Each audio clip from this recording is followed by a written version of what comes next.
BBM nanlimos ng suporta reklamo ng mga guro kay BBM dagdag trabaho.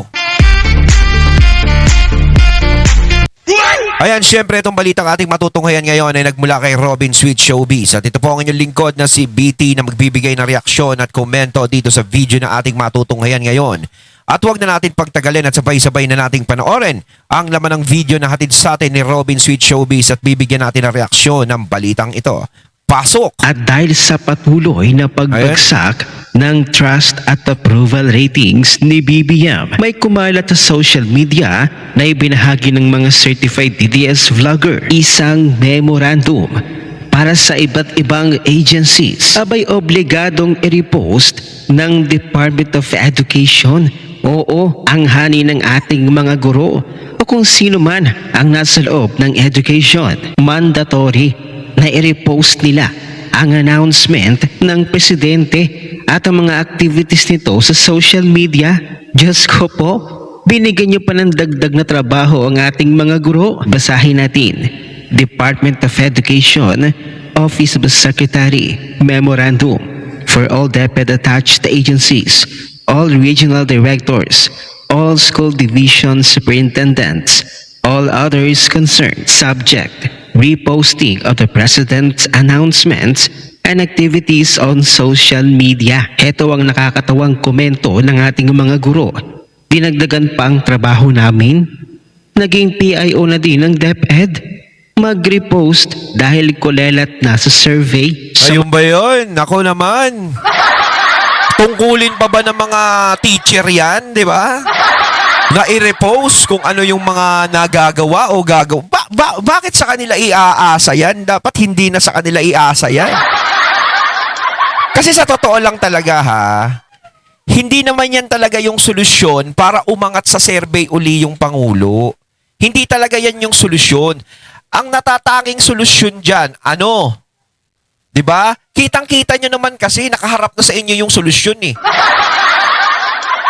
Nakaharap na. Kahit hindi na kayo humingi ng tulong dyan sa mga teacher, dahil yung mga teacher may pinagkakaabalahan na yan eh. Nagtuturo na sa mga estudyante yan, ang dami ng trabaho. Sa lesson plan pa lang, ang dami ng inaasikaso niyan. Ako, nanay ko, teacher eh. Diba? Kapag pasukan, yung nanay ko, halos hindi mo makausap, nagsusulat ng lesson plan. Diba? Oo. Lesson plan ang kaharap ng nanay ko. Halos hindi mo siya makausap sa sobrang busy. Tapos dadagdagan nyo pa ng ganyang trabaho na mag-repose sila na mag-repose sa mga magagandang nagagawa ng Diba? Kung tutuusin, nasa sa inyo yung solusyon yan. Kaya nga sinasabi ko kanina, kitang-kita nyo na yung solusyon, nasa harapan nyo na. Ano yung solusyon na yon? O sa flood control project, yung mga dapat yung papanagutin. Eh di papanagutin nyo na. Diba? Yung malalaking tao, kunin nyo na. Yung mga malalaking tao nakasabwat dyan, ipakulong nyo na. O ganun lang yan. Yung ICI, ituloy-tuloy nyo. O idire-diretso nyo. Pabilibin nyo yung mga tao. Na talagang meron kayong mapapanagot na malalaking tao. Kasi kung sasabihin nyo, na si Saldico huhulihin na namin yan. Si Diskaya, huli na namin yan. Hindi nakakabilib yun dahil mga tauhan lang din yan. Ang kailangan talaga ng mga tao, paulit-ulit nating sinasabi, yung mga taong nag-utos sa kanila. Yung mga tao na talagang naging pader nila, kaya nila ginawa yun. Dahil si Saldico, hindi naman yan kikilos kung walang nag-uutos dyan. Sinasabi ko nga, kumbaga sa isang restaurant, sa isang negosyo, si Saldico, manager lang yan. So, ang manager, meron pang amo yan. Si Diskaya, supervisor lang yan. Oh, amo niya si Saldico, parang ganon. Si Saldico, may amo pa yan. Merong may-ari, yung amo niya, yung may-ari ng kumpanya. Sino ba yung CEO niyan? Sino ba yung ano, di ba? Dapat ganon. Kaya yung big fish na hinahanap natin, yun talaga yung dapat. Kung magagawa niyo yun, o di ba? Kung magagawa niyo yung bagay na yun, makakatulong yun sa pag-angat nyo kahit papaano. Kasi pinakita nyo sa tao na kumikilos talaga kayo. Pinapakita nyo sa tao na gusto nyo talagang maresolba yung problema na yan. Samantala, inihayag naman ni Congressman Edgar Eriz House Senior Deputy Minority Leader at kinatawan ng ikalawang distrito ng Caloocan City na umiinit na ang usapin ng impeachment sa Kamara pagsapit ng pagbubukas ng sesyon ng Kongreso sa February. Ayon kay Aries, hindi lamang ang impeachment laban kay Vice President Sara Duterte ang pinag-uusapan sa House of Representatives. Mayroon din umanong mga mambabatas na naghahanda ng impeachment complaints laban mismo kay Pangulong Ferdinand Marcos Jr. Aba, sabayan na. Hindi lang si BP Sara ang hahainan ng impeachment netong 2026. Pati ang presidente hahainan din ng impeachment ng mga congressman. Aba, mukhang matinding laban to ha.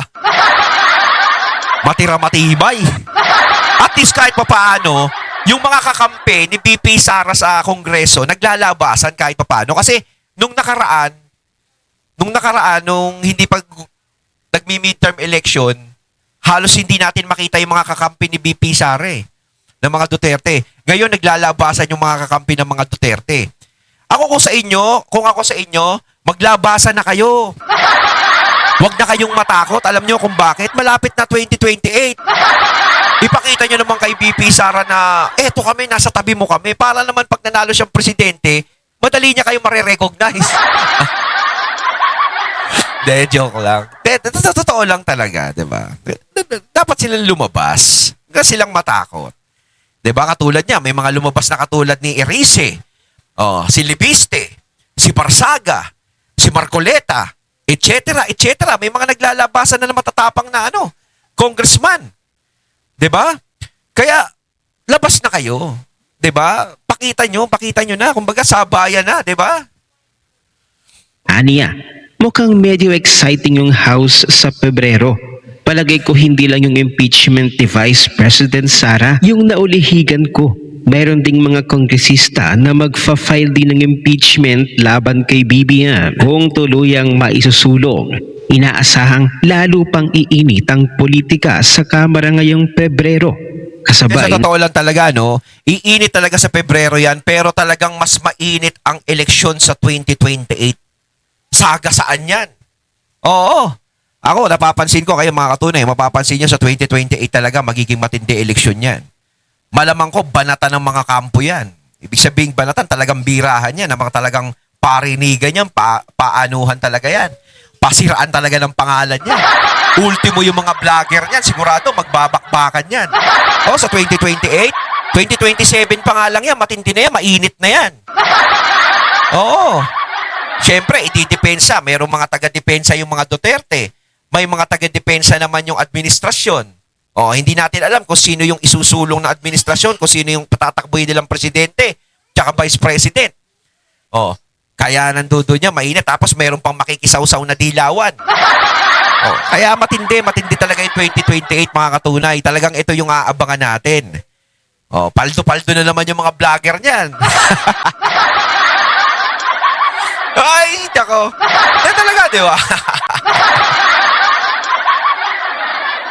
ng tumitinding bangayan sa budget, pananagutan at kapangyarihan sa loob ng pamahalaan. Samantalay mariing iginiit naman ng Malacanang na pagmamaniobrang politika lamang ang umano'y bantang paghahain ng impeachment complaint laban kay BBM. Sa pahayag nitong linggo, sinabi ni Palace Press Officer Claire Castro na walang sapat na batayan ang mga pahayag kaugnay ng sinasabing planong impeachment laban sa Pangulo. At yung sinasabi ni Castro na politika lang yung paghain ng impeachment kay BBM. Sige, pagpalagay natin, ganun yung iniisip niya. Kay BP Sara din naman, politika lang yung paghain ng impeachment Pinupolitika lang din si BP Sara dahil wala ding sapat na basihan yung impeachment ni BP Sara. Halos walang katibayan. Parang ganun din di ba? Sinasagot ni Castro kung ano yung sinasabi niya at pagdidepensa niya kay BBM, di ba? Hindi ito dapat seryosohin. Aniya, nakita na namin ang pahayag na ito ng isang mambabatas. Sa puntong ito, ang mga ito ay pawang walang basehang pahayag na umano'y nagmumula sa mga taga-suporta ng isang politiko. Nananatiling nakatuon ang Pangulo sa pamumuno at sa paghatid ng resulta para sa sambayan ng Pilipino. Para sa Malacanang, malinaw ang posisyon ng Pangulo. Igagalang niya ang konstitusyon at hindi aniya makikisabay sa mga espekulasyon at maniobrang politikal. Mariin namang iginiit ni Representative Zia Alonto Adyong, kinatawan ng Lanao del Sur 1st District, na hindi kailanman dapat gawing sandatang politikal ang impeachment, lalo na laban kay Pangulong Marcos Jr. Hindi ginagamit na sandatang politikal ang impeachment. Ano yung ginagawa nyo kay BP Sara? Di ba ginagamit yung sandatang pampolitikal ang impeachment? Kayo yung mga sinasabi nyo, bumabalik sa inyo eh. Kapag kayo magsasalita, huwag kayong hahanap ng butas para bumalik sa inyo yung sinasabi nyo. Alam nyo pala sa sarili nyo eh, na huwag gamitin na sandata yan para magpabagsak ng isang tao. Bakit kayo yan yung ginagamit nyo? 125 million, yan ang nagiging problema nyo kay BP Sara. Oh, bakit yung mga bilyon-bilyon na kinurakot ayaw nyong pakialaman? So anong lumalabas dito? 'Di ba pampolitika lang din? Aminin na natin 'yon kasi kung tutuusin kay BP Sara, kumbaga wala pa sa 1/4 yun eh sa problema ng bansa natin ngayon sa kinurakot na pera. 'Di ba? Wala pa sa 1/4 yun. Yung ibinibintang nyo sa kanya. Oh. Pa-advise pa kayo ng ganyan. Ayon kay Adyong, ang impeachment ay hindi isang taktika sa politika, kundi isang seryoso at sagradong mekanismong konstitusyonal na dapat gamitin lamang kapag may malinaw at mapatutunayang paglabag. Ayun naman pala eh. Alam naman pala ni Adjung yan eh. Na kung mapapatunayan na merong paglabag. Ano yung pinatunayan ng COA? Inosente si BP Sara. 'Di ba? Pero bakit gusto nyo pa rin i-impeach? Anong problema nyo? Di ba? Ang laki ba ng problema nyo sa buhay nyo? Oh, alam nyo naman pala eh. Bakit ginagawa nyo pa rin hanggang ngayon? Kaya, hindi kailanman dapat gamitin ang impeachment bilang political tool. Umiiral ito para sa mga mabibigat at mapapatunayang paglabag, hindi para lumikha ng ingay. Binigyang diin na mambabatas na malinaw sa 1987 Constitution na ang impeachment ay nangangailangan ng matibay na ebidensya at tamang proseso at hindi maaaring ibatay sa chismis, haka-haka. Tama yan. Sinasabi niya kailangan ng matibay na ebidensya. Hindi aayon sa haka-haka at chismis. Yung kay VP Sara wala namang matibay na ebidensya eh.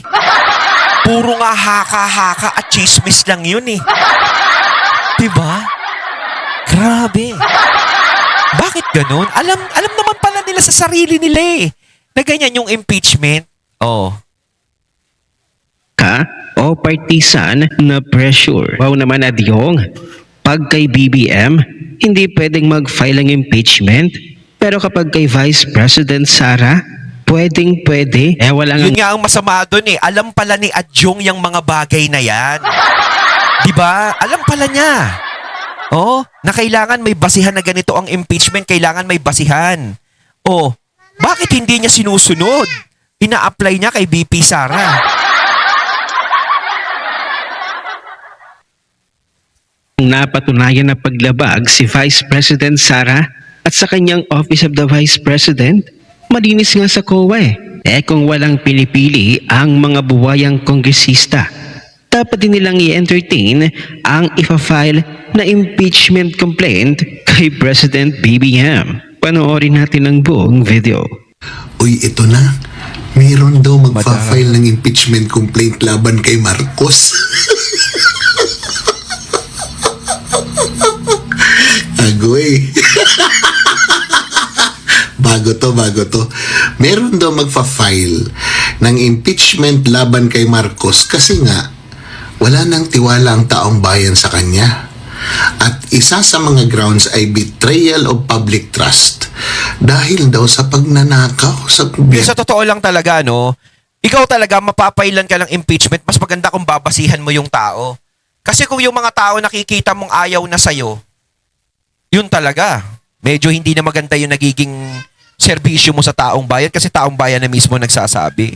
Diba? Yun talaga yung ka-impeach eh. Diba? Pero kay BP Sara, nakikita naman natin, halos hindi pinag-uusapan ng taong bayan yung impeachment eh. Di wala ka nga nakikitang nagsasabi na si BP Sara i-impeach eh. no? Aba, maganda ito. Sige, karera sila, no? Karera sila ni Vice President saka si President, no? 25 million. Tapos 1 trillion point 04. Sino kaya? Maganda ito. Alam mo yung mga politiko, pag natutunugan nila kung sino yung malakas, doon sila kakampi. Kasi alam nila, pag hindi makuha yung impeachment kay Vice President, tapos ang buto-buto eh. Alam mo yung... Hindi, totoo yan.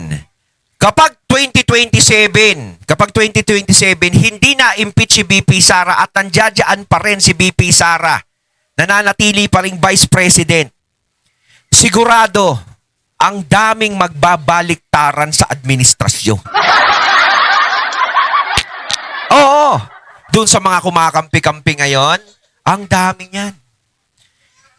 Hihilutin si BP Sara niyan. Makikita mo, maglilipatan kay BP Sara yan. Ipagtatanggol si BP Sara.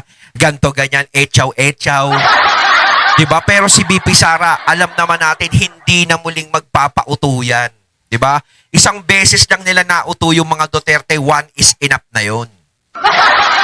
Hindi na magpapadala yan. Kaya alam niya na yung gagawin niya. 'Di ba? Pero sigurado 'yan, may mga politiko, may mga ibang politiko na kumakampi ngayon sa administrasyon na talagang hihilot kay BP Sara pagdating ng 2027. Magbabago yung adhikain nila sa buhay. Sabihin nila, sorry, na-realize ko, tama ka pala, BP Sara. Pasensya ka na sa mga sinabi ko sa iyo, pasensya ka na. Makakarinig ka ng mga gano'n.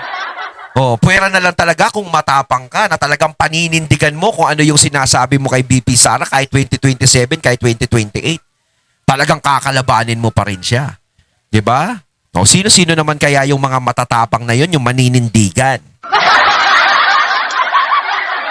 Kawawa dito itong mga vloggers na mga nambastos kay BP. Kawawa talaga ito. Hindi kay BP ito kawawa. Sa mga supporters ni BP, pag si BP na maging Pangulo, sigurado yan.